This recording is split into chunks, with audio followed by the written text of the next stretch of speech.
আর free fire সৃষ্টি করা Garena company স্থাপিত হয় 2009 সালে। তাদের যাত্রা শুরু হয় সিঙ্গাপুর থেকে। গেরিনার মালিক হচ্ছে ফরেস্ট লি, যিনি একজন অনেক দক্ষ এবং ব্যবসাকে ভালো বোঝার একজন মানুষ। না হলে এই ফ্রি ফায়ার গেমটা হয়তো এতদিনে টিকে থাকতে পারতো না।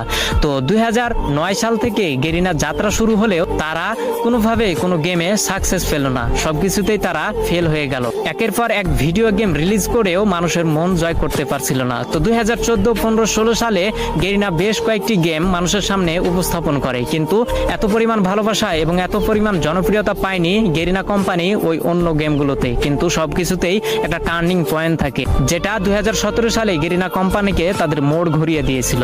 যেহেতু 2017 সালে শুধু পাবজি গেমটাই ব্যাটল রয়্যাল গেম ছিল এবং মানুষের মাঝে উৎপত্তি হয়েছিল একটা বিশেষ গেম হিসেবে, সেহেতু গেরিনা কোম্পানির মালিক ফরেস্ট লি ভাবলো কেননা মোবাইলের জন্য একটা ভালো গেম উপস্থাপন করা যাক বা মানুষের সামনে ছড়িয়ে ফেলা যাক, যার হাত ধরে কয়েকজন টিম নিয়ে এই গেমটাকে তৈরি করার কাজ শুরু করা হলো। 2017 সালে সর্বোচ্চ ব্যবহৃত গেম হচ্ছে পাবজি এবং সবার মাঝে জনপ্রিয়তা পায় পাবজি, কিন্তু কম্পিউটারের মাধ্যমে।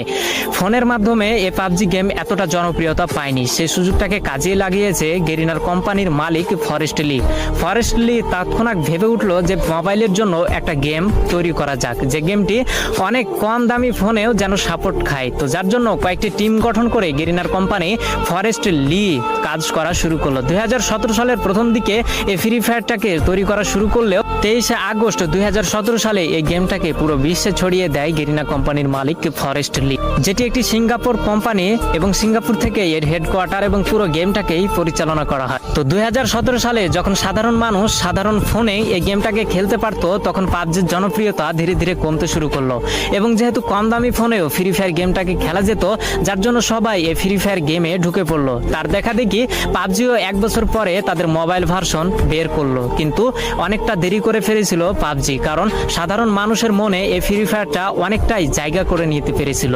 তো পুরো বিশ্বে ফ্রি ফায়ার গেম এমন এমন রেকর্ড গড়েছে যা হয়তো আগামী বছরে কোনো গেম এই রেকর্ডগুলোকে ভাঙতে পারবে না। তেমনই দুটি জনপ্রিয় রেকর্ড হচ্ছে 2019 সালে সর্বাধিক প্লে স্টোর থেকে ডাউনলোড করা গেম হচ্ছে ফ্রি ফায়ার গেম, যার জন্য প্লে স্টোর থেকে তাকে অ্যাওয়ার্ড দেওয়া হয়, এবং 2020 সালে দৈনিক 80 মিলিয়ন অ্যাক্টিভ ইউজার এই গেমটি অর্জন করে ধরে রাখতে পেরেছিল, যার জন্য এটি একটি বিশ্ব রেকর্ড হয়েছিল। হয়তো আজ পর্যন্ত অথবা পূর্বে অথবা আগামীতে এই রেকর্ডটি ভাঙতে পারবে না কোনো গেম। তো এগুলোই ফ্রি ফায়ারকে জনপ্রিয়তা পাইয়ে দেয়নি, জনপ্রিয়তা পাইয়ে